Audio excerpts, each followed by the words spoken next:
Halo sahabat trader. Berikut adalah market briefing 25 Januari 2024. Pasar saham Asia sebagian besar naik pada perdagangan Kamis, 25 Januari 2024, dengan pasar Tiongkok melanjutkan rebound setelah pemerintah Tiongkok mengumumkan lebih banyak langkah stimulus moneter. Wall Street kembali ditutup bervariasi, di mana indeks S&P 500 terus naik ke rekor tinggi 4 hari berturut-turut. Sementara indeks komposit Nasdaq ditutup naik dan indeks Dow Jones harus ditutup turun.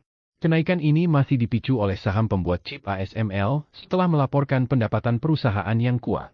Dolar AS turun karena investor mengkonsolidasi posisi dan menantikan data ekonomi minggu ini serta pertemuan kebijakan Federal Reserve minggu depan.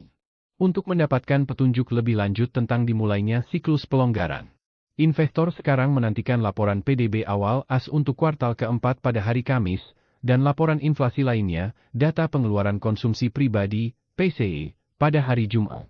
Indeks dolar turun 0,2% menjadi 103,26 setelah naik ke level tinggi 6 minggu pada hari Selasa. The Fed akan mengadakan pertemuan minggu depan dan diperkirakan akan mempertahankan suku bunga tetap stabil.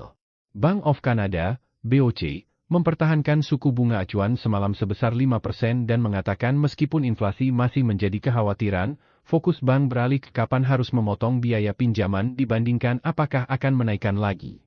Bank Sentral Eropa, ECB, akan mempertahankan suku bunganya pada rekor tertinggi pada hari Kamis dan kemungkinan akan mendorong kembali taruhan investor terhadap pelonggaran kebijakan agresif pada musim semi ini, meskipun ada risiko resesi dan perlambatan inflasi yang cepat. ECB mengakhiri siklus kenaikan suku bunga tercepatnya pada bulan September namun bersikukuh bahwa membahas penurunan suku bunga akan menjadi hal yang terlalu dini karena tekanan harga belum sepenuhnya padam dan pembicaraan penting tentang upah masih berlangsung. Zona euro mungkin berada dalam resesi pada kuartal terakhir dan memulai dengan lambat pada bulan Januari, sehingga menjadikan periode ini sebagai kuartal ke-6 berturut-turut dengan pertumbuhan yang datar atau negatif. Bank Sentral Tiongkok, PIK, akan menurunkan jumlah uang tunai yang harus disimpan oleh bank sebagai cadangan mulai tanggal 5 Februari, sebuah langkah yang diperkirakan akan menopang pemulihan ekonomi yang masih rapuh. Ini sebuah langkah mengguyur likuiditas di pasar Cina hingga 1 triliun yuan. Emas melemah setelah data menunjukkan aktivitas bisnis AS yang kuat, namun pelemahan dolar membatasi penurunan emas. Sementara investor menantikan lebih banyak indikator ekonomi untuk menilai kapan Federal Reserve akan menurunkan suku bunganya pertama kali.